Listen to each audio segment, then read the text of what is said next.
ভালোবাসি জয়কে, এটা আমি বহুবার বলেছি। এবং আজ পর্যন্ত যদি কেউ এ ধরনের প্রপাগান্ডা ছড়ানোর চেষ্টা করে যে আমি কাউকে নিয়ে, কোনো বাচ্চাকে নিয়ে কোনো কথা বলেছে, কেউ সোশ্যাল মিডিয়ায় খুব বাজে কথা বলেছে, তুমি বলেছো জয় প্রতিবন্ধী বা এই ধরনের, তো আসলে আমি অন্তত শুনিনি। এরকম কি আদৌ আপনি শুনেছেন বাবু? না, আমি কখনো শুনি বা তুমি বলোনি। এটাই বলছি আজকে, যে দর্শকদের কাছে এটা পরিষ্কার করছো, তোমার কাছ থেকে কি এই ধরনের কোনো অভিব্যক্তি কখনো বের হয়েছিল? এবং আমি আজকে আপনার অনুষ্ঠানে বলছি ভাইয়া, কারণ এই টপিকগুলো নিয়ে আমার সবসময়, আমি সচরাচর কথা বলতে চাই না, যেটা হচ্ছে যে আমি দর্শকদের উদ্দেশ্যেও বলছি যে আমার মুখ থেকে বা আমার দ্বারা কেউ কখনো এই ধরনের কোনো কথা শুনেছে কিনা, যেটা কিনা অসম্ভব।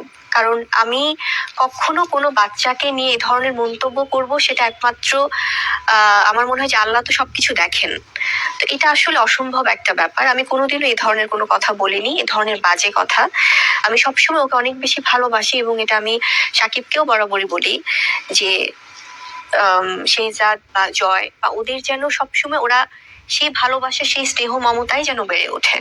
আমার হঠাৎ একটা জিজ্ঞেস হলো যে থাকে না, মানে এই যে তুমি যে ফ্রেমটার কথা বলছিলে বা যে দৃশ্যগুলো চোখে বলছিলে, সেই জায়গায় মানে সবচেয়ে, যদি এই দৃশ্যগুলো না হতো, যদি দেখা, মানে তুমি অপুকে দেখা মাত্র বা অপু তোমাকে দেখা মাত্র দেখা গেলো একজন বাচ্চা দিয়ে চলে যাচ্ছিলে, এরকম কোন দৃশ্য যেটা সাধারণত অনেকে ভাবে বা এটা হয়, মানে এরকম দৃশ্য হলে সবচেয়ে বেশি ব্যথিত বা সবচেয়ে বেকাদায় পড়তো শাকিব খান। কিন্তু তোমরা সবাই মিলে বলবো যে ফ্রেমটা রচিত করেছো বাচ্চাদের স্বার্থে, এটা খুব অভাবনীয় একটা ফ্রেম আমাদের সমাজ ব্যবস্থায়। এটা কি মনে হয় বাচ্চারা বড় হওয়ার অবধি বা মানে যতদিন তোমরা বেঁচে আছো এই ফ্রেমটাই ধরে রাখবে, বা আমরা কি কখনো দেখতে পাবো অপু বুবলির ব্যক্তিগত জীবনে সাকিবের সাথে যাই হোক, কিন্তু তাদের মধ্যে একটা ভালো বন্ধুত্ব হয়েছে? এটা ভাইয়া আমি আমার পক্ষ থেকে চেষ্টা করি সব সময়। আমি যেমন একটা ভালো সম্পর্ক বিল্ড আপ করার চেষ্টা করো। আসলে হয় কি, একটা বিষয় আমি একটু ক্লিয়ার করি ভাইয়া, যেমন আমাকে হয়তো বা অনেকেই অনেক কিছুতে ভুল বুঝতে চেষ্টা করে যে মানে ঠিক আছে ফাইন, কেন এরকম হলো, এই হলো।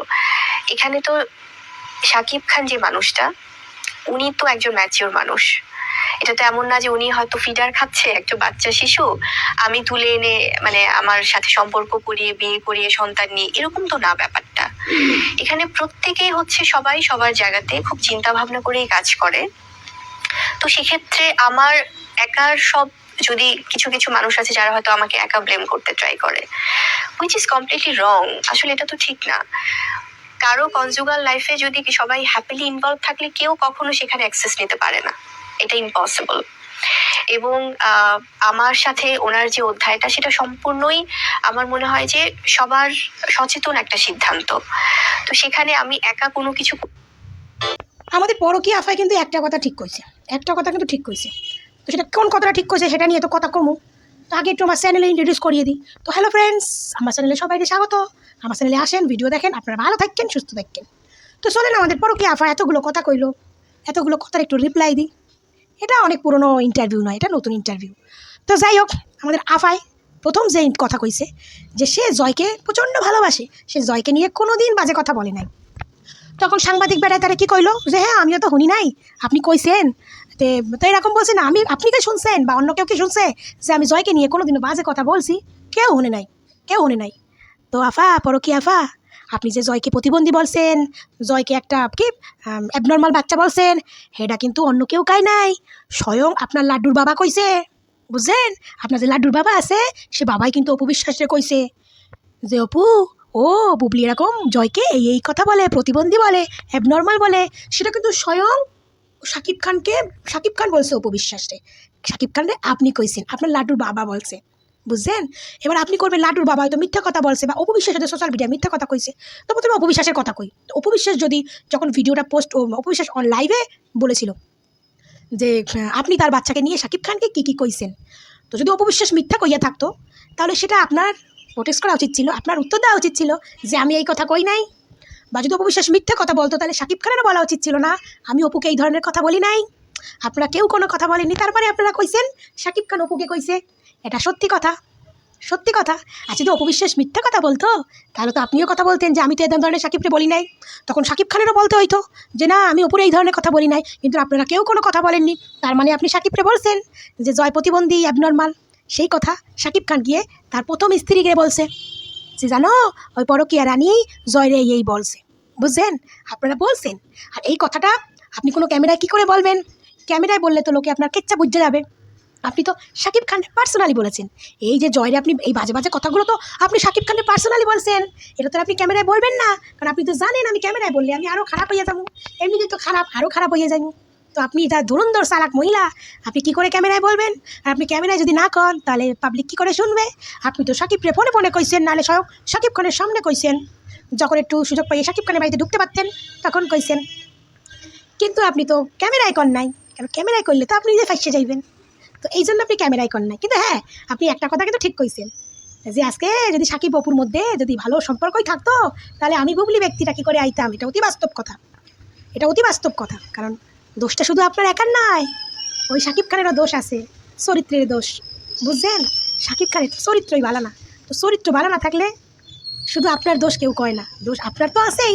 আপনি মহিলা মানুষ, আপনার আছে 75%, আর শাকিব খান পুরুষ মানুষ, শাকিব খানের আছে 25%।